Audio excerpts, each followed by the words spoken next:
Hello दोस्तों, आप सभी का स्वागत है हमारे YouTube चैनल एक कहानी पर। आज हम आपके लिए लेकर आए हैं एक नई कहानी, पर उससे पहले दोस्तों प्लीज़ हमारे चैनल को सब्सक्राइब कीजिए। शाम का वक्त हो चुका था, सूरज ढलने को था, पर ढलने से पहले अपनी लालिमा से पूरे आसमान को ढक रहा था। काफ़ी सुहावना मौसम था। मोहना छत पर खड़ी इस नज़ारे का लुत्फ़ उठा रही थी कि तभी बाबा अपनी साइकिल पर आते दिखे। फटाफट दौड़ती हुई नीचे आई और भागकर घर का दरवाज़ा खोला। दरवाज़ा खुलते ही बाबा घर के दरवाजे पर थे और अपनी चिर परिचित मुस्कुराहट से बोले, अरे मेरी लाडो बिटिया, अपने बाबा के लिए दरवाज़ा खोलने आ गई। हाँ बाबा, आज मैंने दरवाजे की कुंडी खोलना सीखा है। हे भगवान, तेरा हाथ ऊपर कुंडी तक पहुँचा कैसे? बस बाबा, जादू है। अरे थोड़ा जादू आज अपने बाबा को भी सिखा दे। नहीं नहीं, आपकी बिटिया जादूगरनी हो गई है, आपको ना बताएगी। अच्छा अच्छा, मत बताओ, फटाफट से एक गिलास पानी तो ला दो।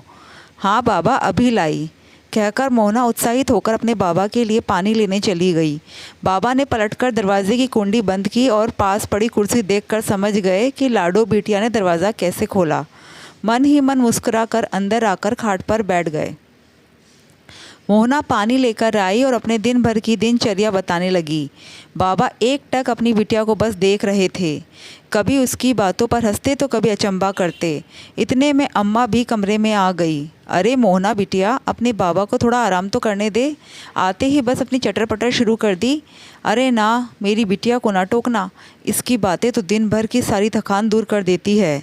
हाँ, तुम और तुम्हारी बिटिया दोनों की बातों के बीच तो हम बोल ही नहीं सकते, पर पहले खाना तो खा लो, फिर आराम से दोनों बतिया लेना, अम्मा ने हंसते हुए कहा। हाँ हाँ, अभी हाथ मुँह धोकर आते हैं। चल बिटिया, पहले हाथ मुँह धो लो, फिर दोनों साथ में खाना खाएंगे। हाँ बाबा, आज तो अम्मा ने पुए पूड़ी बनाए हैं। अच्छा, फिर तो आज बहुत ज़्यादा खाएंगे। हाँ बाबा, मैं तो गले तक भरकर खाऊंगी। हाथ धोते समय बाबा ने अपनी कमीज़ खोलकर रखी। कमीज़ खोलते ही समय आस्तीन के पास से कमीज़ फट गई। चर! अरे बाबा, आपकी तो कमीज़ फट गई। हाँ बिटिया, आप क्या कर सकते हैं। बाबा, जब मैं बड़ी होंगी ना, तब मैं कमीज़ सिल दूँगी। फिर कुछ सोचकर, नहीं बाबा, मैं कल ही सिल दूँगी। अरे पर तुझे सिलना आता है? बस बाबा, जादू। बाबा ने बिटिया की तरफ देखा और मुस्कुरा करके हामी भर दी। फिर दोनों ने जाकर खाना खाया। खाना खाकर खाट पर आकर लेटे ही थे कि मोहना भी बाबा के पास आकर लिपट कर सो गई। अम्मा काम निपटाकर बाहर आई तो देखा बाबा बड़े गौर से मोहना को देख रहे थे। क्या देख रहे हो जी? अपनी किस्मत देख रहा हूँ। बाबा को ऐसा बोलते ही अम्मा की आंखों में आंसू आ गए। अरे तू क्यों आंसू बहा रही है? नहीं जी, भला मैं क्यों आंसू बहाऊंगी, पर किस्मत भी कई रंग दिखाती है। हाँ देख लो, हमारी इस बच्ची से कोई संबंध नहीं, पर आज ये हमारे जीने की वजह है। नहीं तो खुद के सगे बेटे ने तो मरने के लिए छोड़ दिया था। छोड़िए जी, आप तो सो जाओ, मत याद करो वो दिन। अम्मा तो यह कहकर अपनी खाट पर करवट लेकर सो गई, पर बाबा की आंखों से नींद कोसों दूर थी। रह रहकर वो मंज़र याद आ रहा था जब सगे बेटे ने धोखा दिया था। बाबा और अम्मा ने बड़ी मेहनत करके अपनी गृहस्थी बसाई थी। इकलौता बेटा मोहन तो बाबा और अम्मा की जान था। पाई पाई जोड़कर मकान खरीदा था, यह सोचकर कि इस मकान में अपने बेटे बहू और पोते पोती के साथ रहेंगे। और फिर बड़े चाव से उन्होंने अपने बेटे मोहन की शादी राधा से करवाई थी। राधा खूबसूरत और पढ़ी लिखी थी। शुरू शुरू में तो राधा ने भी खूब सेवा की।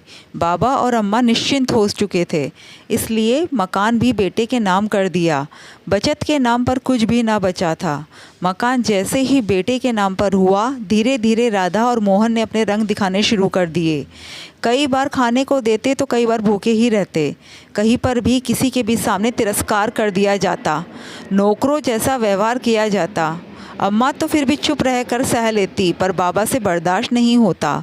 एक दो बार कहा भी, पर सुनकर भी अनसुना कर दिया। जब एक दिन बात बहुत बढ़ गई तो बेटे बहू ने बाहर का रास्ता बता दिया। अपने हक के लिए बाबा लड़े भी, पर जब खुद की ही औलाद निकम्मी हो तो क्या किया जा सकता है। पेपर भी बेटे के नाम पर थे, उसने धक्के देकर निकाल दिया। इस वाक़े के बाद बाबा और अम्मा का दिल टूट गया। जीवन से सारा मोह छूट गया। दोनों अपनी जीवन लीला ख़त्म करने नदी के किनारे पर खड़े थे कि अचानक एक बच्चे के रोने की आवाज़ ने उनका ध्यान अपनी तरफ खींचा।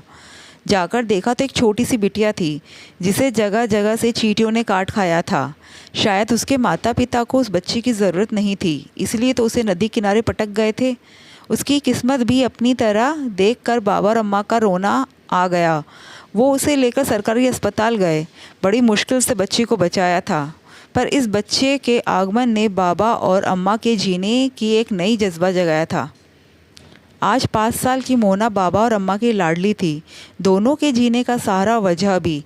बाबा बुज़ुर्ग हो चुके थे, पर आज भी मेहनत मजदूरी कर घर चलाते थे और अम्मा घर का काम संभालती थी। घर के नाम पर 2 कमरों का किराए का मकान था और परिवार के नाम पर बस ये 3 जीव। खैर, सोचते सोचते बाबा को नींद आ गई। दूसरे दिन काम से लौटे तो आज भी मोहना ने दरवाज़ा खोला। अरे, ये क्या पहन लिया हमारी बिटिया ने? बाबा, पहचानो? मोहना गोल गोल घूमकर बाबा को दिखाने लगी। अरे, ये तो बाबा की कमीज़ है। हाँ, पर बाबा, जादू पहचानो। ये तो सिल गई। देखा है ना जादू, पर कैसे? सामने अम्मा को मुस्कुराते देख बाबा समझ गए कि अम्मा ने ही कमीज़ को सीला है, पर सच बोलकर बिटिया के जादू को थोड़ी ना झुठला सकते थे। दोस्तों, आपको कहानी कैसी लगी प्लीज़ कमेंट करके ज़रूर बताइएगा। Thank you.